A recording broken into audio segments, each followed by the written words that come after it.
Free speech is the kind of thing that gets dominated by right-wingers talking about, oh, you can't say anything these days. But when it comes to actual instances of free speech being limited by the state, right-wingers seem to go very, very quiet about those things, which kind of suggests that they don't really care about it and that it's just an excuse to further their misogyny or homophobia or transphobia or whatever they're into at that particular time, whatever scapegoats they're looking for at that time. Free speech for us in the theatre, there was the 1968 Theatres Act, which basically stopped explicit censorship by the state. It says here, theatre censorship had existed since the 16th century, and a 1737 Act appointed the Lord Chamberlain as the official licenser of plays and regulated restrictions on drama. So literally plays couldn't go on unless they were approved by this Lord Chamberlain. So, you know, there was very explicit censorship in the theatre until, the late 60s, which is kind of incredibly recent, really. So I wrote an article a few years ago. I think the tone of it is a bit pessimistic for compared to the way that I feel now. But it was for this culturematters.org.uk. And I'm kind of talking about like censorship in the theatre or censorship of ideas and how that happens. So I start it off like this. Most theatres have fundraising events for donors, maybe BP, maybe Goldman Sachs, and other assorted wealthy individuals to booze and schmooze with the theatre's staff. They donate their monies, accrue a few anecdotes to boast to their friends about, maybe avoid some tax, and ask all those vital and riveting questions like, how do you learn all those lines? That is a classic question that we get asked at any of those events. It's fine if people don't kind of understand that it's just part of your job. It's just boring work where you have to run it again and again and again until you've got it. The theatre's workers are often warned about how essential and important these people are, these donors. We must be nice to them, they pay our wages. So, given that, is it possible for theatre workers to use their art to challenge the class that pays their wages? Can the upper echelons, who own and greatly influence the forces of theatre production, be effectively challenged in the very buildings they control? I would say no. Which is my very pessimistic, probably accurate view of the time. Work in establishment institutions is limited in three main ways: censorship, self-censorship, and a systemic filtering out of people who are not amenable to reproducing theatre for the bourgeoisie. God, that is overly wordy, isn't it? I'll talk about these three ways. So censorship.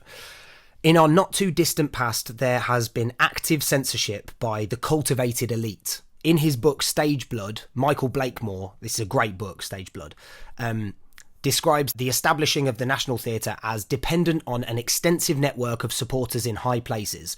With their easy access to business and the world of money, to government and the law, these were the sort of people theatre boards like to attract. Blakemore describes Kenneth Tynan, the National Theatre's literary manager of the time, having his wings clipped by the theatre board.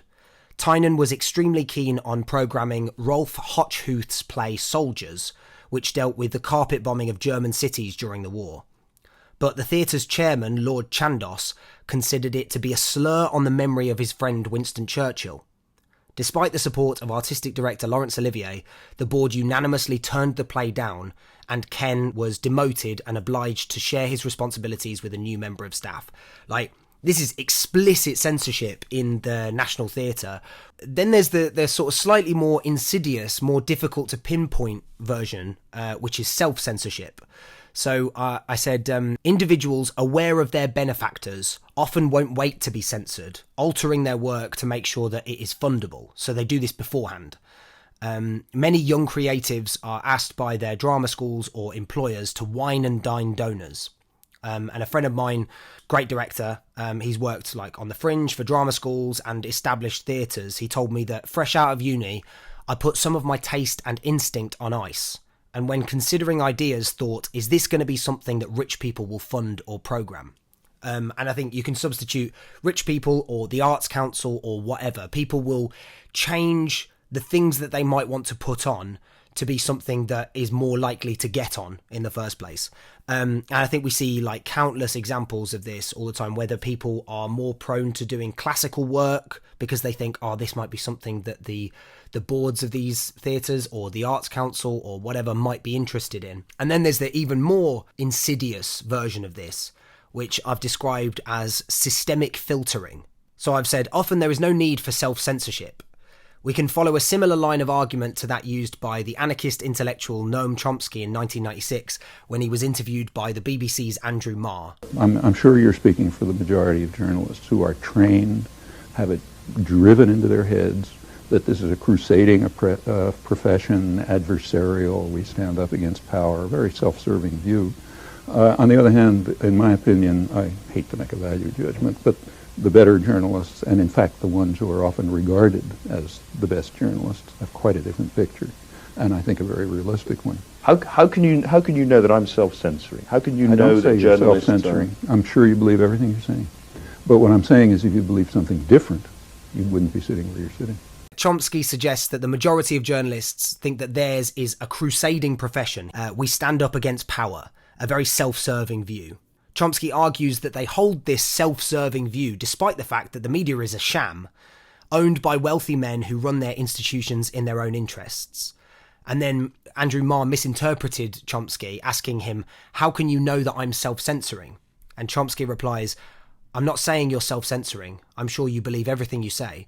What I'm saying is that if you believed something different, you wouldn't be sitting where you're sitting." Theatre clearly has glaring parallels here, often self-servingly seen as a noble art in which truth is paramount, despite the fact that the industry mostly churns out old plays for old rich people. It's no surprise that the theatre is dominated by privately and Oxbridgely educated white guys.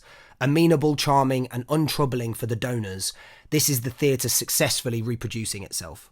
Basically saying that, like, any of the difficult questions are not going to be asked by any of these plays. Any of this work is not going to challenge any of the donors or whatever because of who is making the work. You know, it's such a difficult profession to make it in. You've got, like, precarious employment. You've got, you know, people potentially not being paid for that work for years, so they have to have a side hustle to make sure that they can pay the bills, to then enable them to do this work, to hopefully get spotted, to then be able to do work at a slightly bigger venue, or venues that actually pay you properly, which arguably is sort of none of them really. But yeah, it's such a difficult profession to make it in that, of course, people who already have financial safety nets are going to be more successful at making their way through it.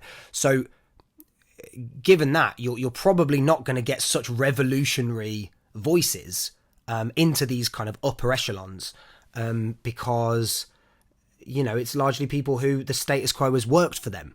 So it kind of makes sense. That's not to say that people then can't also be from middle class or, you know, even like posh people can't then espouse particularly revolutionary views.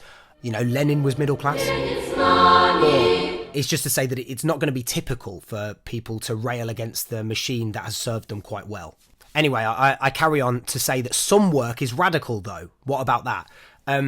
So this is to say that, like, some work does appear as quite radical in some of these spaces. And so we can't completely kind of discount that to say, oh, well, no radical work or no revolutionary work ever gets produced, because sometimes it does in some of these spaces. So I said, even when work gives the appearance of radicalism, its rarity and novelty can be tolerated and probably enjoyed by the establishment. As Franca Rame, the Marxist feminist theatre maker, noted in 1969, we had realised that despite the hostilities of a few obtuse reactionaries, the high bourgeoisie reacted to our spankings almost with pleasure. Masochists? No. Without us realising it, we were helping their digestion. Our whipping boosted their blood circulation like some good birching after a refreshing sauna. This bourgeoisie did not mind our criticism, no matter how pitiless it had become, but only so long as the exposure of their vices occurred exclusively within the structures that they controlled. I mean, I just think that is such a sick quote. It's almost like the difference between the jester in the king's court. You know, the jester can, like, poke fun at the king and whatever, and the king can enjoy it, and it can be how does she describe it? As some good birching after a refreshing sauna. Like, it could be a bit enjoyable and like, haha, look at me, aren't I silly? But if that same jester goes outside the king's court and starts rabble-rousing in order to incite a revolution, or even starts talking quite gently against the king, saying, like, maybe we shouldn't have a monarchy, maybe blah, blah, blah, blah, blah. Historically, people have been killed for that sort of thing. That's treason. So it feels like the distinction there is quite significant, that it's almost like in those bourgeois spaces, people who are, in very kind of elite positions in society, they can't be hurt by any of the criticism, which maybe sounds very pessimistic, but I don't mean it to be. There's that old Gramsci quote of pessimism of the intellect, optimism of the will, that it's like you have quite a pessimistic view of the way things are, but then a lot of optimism of the will to change it.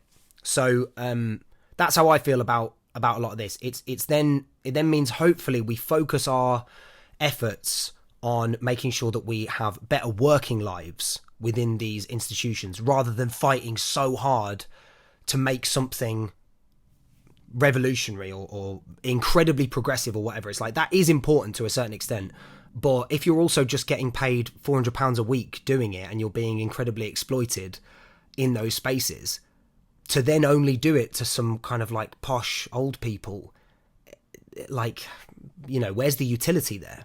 I think, for considering the sacrifice and the exploitation in order to produce that stuff. But yeah, that's not to then be a total pessimist about it. The thing that we should definitely be looking at with our work is, how is it empowering our communities? John McGrath's book, A Good Night Out, deals with this. In fact, it's really good. Definitely read it if you can, because he talks about how the spaces themselves are paramount above everything else. So doing, back then there was more prevalence of working men's clubs and, those kinds of very old school social spaces that were by and for communities. In there, you get a very different audience and a very different vibe, and you can say very different things.